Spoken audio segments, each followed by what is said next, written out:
সুপ্রভাত বন্ধুরা, কেমন আছো তোমরা সবাই? আশা করছি যে যেখান থেকে এই ভিডিওটি দেখছো তোমরা সবাই অনেক সুস্থ আছো আর ভালো আছো। আরও একটি নতুন ব্লগে তোমাদের অনেক অনেক স্বাগত জানাই। আজ মঙ্গলবার আর এখন সময় ওই 5টা মতো। তো তোমাদেরকে সাথে নিয়ে আজকের ভিডিওটি শুরু করলাম। তো ভিডিওটি শেষ পর্যন্ত দেখতে থাকো, আশা করছি তোমাদের ভালো লাগবে। জানো তো বন্ধুরা, আজকে অনেক দিন পরে না একটা বিয়ে বাড়িতে যাব, আর সেই জন্যই এত সকালে উঠে কাজকর্ম শুরু করে দিয়েছি। আর এই কদিন হয়েছে কি জানো তো, সকালবেলায় যেন চোখের পাতা খুলতেই চায় না। তো ঘুম থেকে উঠতে উঠতে 5:30 বেজে যায়। তো আজকে আর লেট করিনি, সকাল সকালেই ঘুম থেকে উঠে পড়েছি। কারণ এক জায়গায় যাব, কাজকর্মগুলো গুছিয়ে না রেখে গেলে না বাড়ি এসে সেই সব কাজকর্ম করতে ভীষণই চাপের হয়ে যায়।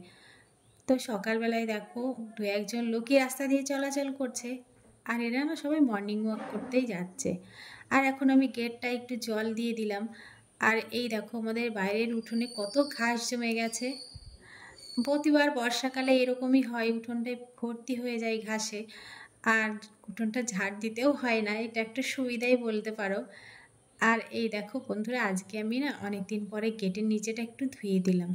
ভোরবেলা থেকেই বৃষ্টি হচ্ছিল, তো যত মাটি কাদা বালি যাই বলো না কেন সব গেটে নিচেটায় না ভর্তি হয়ে গেছে। তো দেখলাম গেটটা ভেজাই আছে, সেই জন্য একবারে গেটটা একটু ধুয়ে দিয়ে আসলাম। আর এখন থালা বাসন মেজে নিচ্ছি, গতকাল রাতে মেজে রাখিনি। আর রাতের বেলা থালা বাসন মাজতে খুব একটা ভালোও লাগে না, সেই জন্যই আর মাজা হয় না। তো যাই হোক, সামান্য কটা থালা বাসনই ছিল, তো আমার এগুলো মাজা হয়ে গেছে। আর এখন যাবো না একটু সবজির বাগানে। তো চলো আমার সাথে তোমরাও ঘুরে আসবে। আর এই দেখো এখানে কুলেখাড়ার গাছ হয়েছে, আর লঙ্কা গাছগুলো কিন্তু বেশ বড় হয়ে গেছে।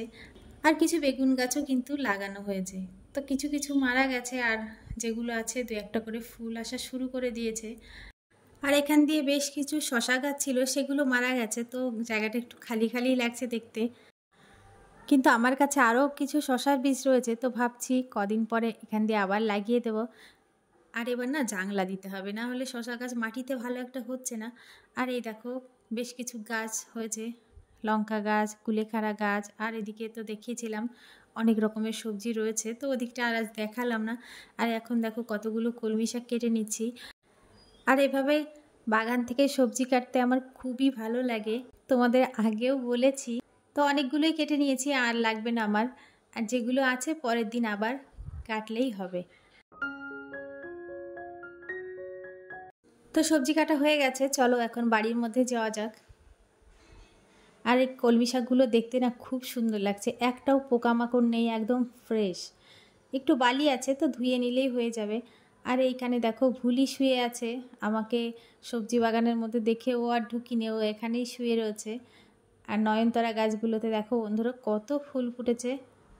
আর এই যে আমার সব থেকে পছন্দের গাছ কাঠগোলাপ, এটাতেও কিন্তু সারা বছরই এরকম ফুল দিয়ে যাচ্ছে। তো এখানে আসলে যেমন গন্ধে মনটা ভরে যায়, তেমন চোখ দুটোও না জুড়িয়ে যায়।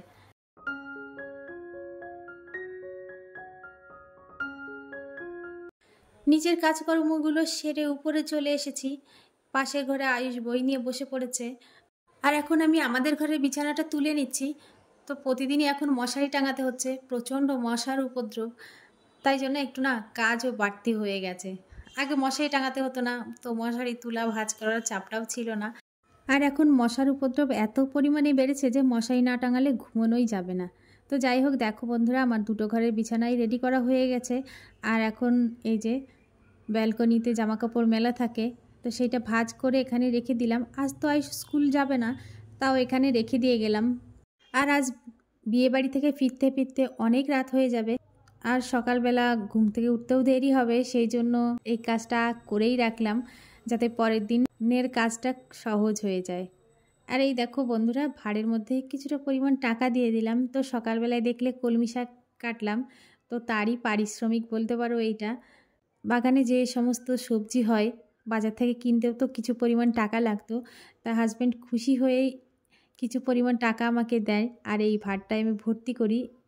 আর এই ভাঁড়টা যেদিন ভর্তি হয়ে যাবে ভেঙে একটা কিছু করার ইচ্ছা আছে, তো অবশ্যই তোমাদেরকে দেখাবো ভাঁড় ভেঙে আমি কি কাজে লাগালাম। এরই মাঝে আমি সকালে রান্নাবান্নাও করে নিয়েছি। আজকে যেহেতু একটু তাড়াহুড়ো রয়েছে তো রান্নার ভিডিওটা আর নিলাম না। আজকে সাধারণ রান্নাবান্না হয়েছে। তো দেখো বন্ধুরা, এখন বর্ষাকাল চলছে আর এখনই কিন্তু গাছের কাটিং থেকে নতুন গাছ বানানোর আদর্শ সময়। আমার কাছে কিছু পুরনো চন্দ্রমল্লিকার গাছ রয়েছে, তো সেই গাছ থেকেই নতুন চারা তৈরি করব। তার জন্য মাটি তৈরি করে রেখেছিলাম। আজকে এই যে পুরনো গাছ থেকে নতুন চারা গাছ তৈরি করব। আর তার জন্য দেখো বন্ধুরা, আমি নিয়েছি অ্যালোভেরার পাতা। তো অ্যালোভেরার পাতাটা কেটে নিয়েছি মাঝখান থেকে, আর এই যে ভেতরে যে জেলগুলো রয়েছে সেইগুলোর মধ্যে চুবিয়ে চুবিয়ে এই যে নতুন করে কাটিংগুলো বসিয়ে দিলাম। আর মাথার দিকে একটু হলুদ লাগিয়ে দিচ্ছি যাতে ফাঙ্গাস না লাগে। আর এক্সট্রা যে হলুদ থাকবে সেটা আমি মাটিতে ছড়িয়ে দেব, তাতে কিন্তু পিঁপড়ের উপদ্রব হবে না। চন্দ্রমল্লিকার কাটিংগুলো বসানো হয়ে গেছে, আর একটু জল দিয়ে দিচ্ছি। তারপর কোনো ছায়াযুক্ত জায়গায় এই মাটির টবটা ধরে রেখে দেব। তারপর স্নান ধান সেরে চলে এসেছি ওপরে। তো এখন রেডি হচ্ছি, যাব বিয়ে বাড়ি, তোমাদেরকে তো বললামই। আর এখানে কিছু জিনিসপত্র রেখে দিচ্ছি। আর তারপর দেখো বন্ধুরা, আমি রেডি হয়ে গেছি। তো আমাদের গাড়ি চলে এসেছে।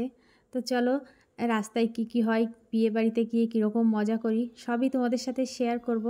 তোমরা ভিডিওটি শেষ পর্যন্ত দেখতে থাকো। আর যদি ভালো লেগে থাকে তাহলে একটা লাইক করে দিও। আর নতুন বন্ধুরা আমার চ্যানেলটি সাবস্ক্রাইব করতে ভুলো না। দেখো আমি গেটের বাইরে চলে এসেছি আর গাড়িও এখানে দাঁড়িয়ে রয়েছে। তারপর গাড়িতে উঠে এই যে রওনা দিয়ে দিয়েছি। আর আজকের ওয়েদারটা এত মনোরম, কি বলবো বন্ধুরা। যেহেতু ভোরবেলা বৃষ্টি হয়েছে, এমনিতেই ঠান্ডা ওয়েদার, তারপর আবার মাঠের মধ্যে দিয়ে গাড়িটা যাচ্ছে, তো খুবই সুন্দর লাগছে।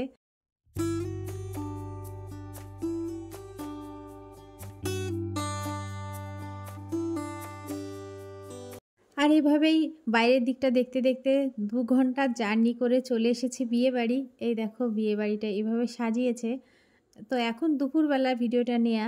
আর সন্ধ্যাবেলায় এই দেখো কনে সেজে রেডি হয়ে গেছে। তো সম্পর্কে আমার মাসি শাশুড়ির বাড়ি বিয়েতে এসেছি।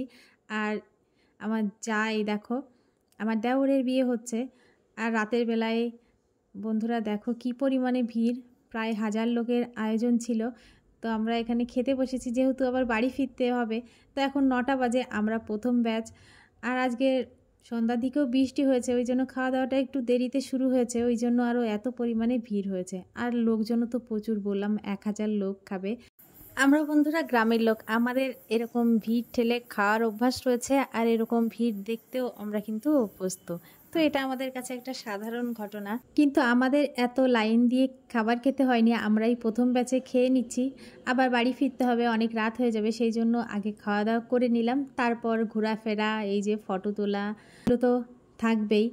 তো আরও বেশ কিছুক্ষণ সময় কাটিয়ে তারপর কিন্তু আমরা বাড়ির উদ্দেশ্যে রওনা দিয়েছিলাম। আর চারপাশটা তোমাদের ঘুরিয়ে দেখাই।